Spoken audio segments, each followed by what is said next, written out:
Hello everybody, and thank you for joining me for some more Gravely stuff. Today I'm going to be showing you how to replace those leaky axle seals on your walk-behind tractor that you've been putting off.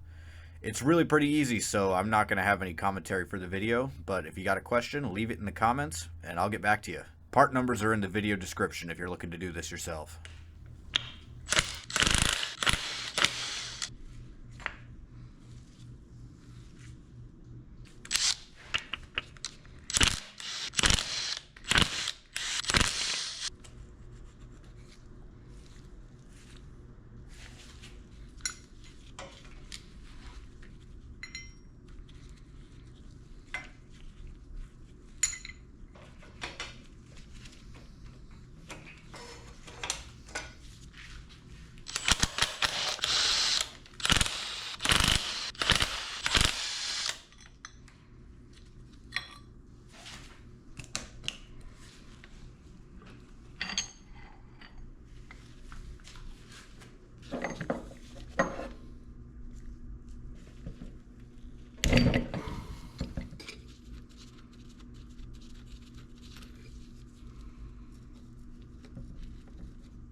Nine.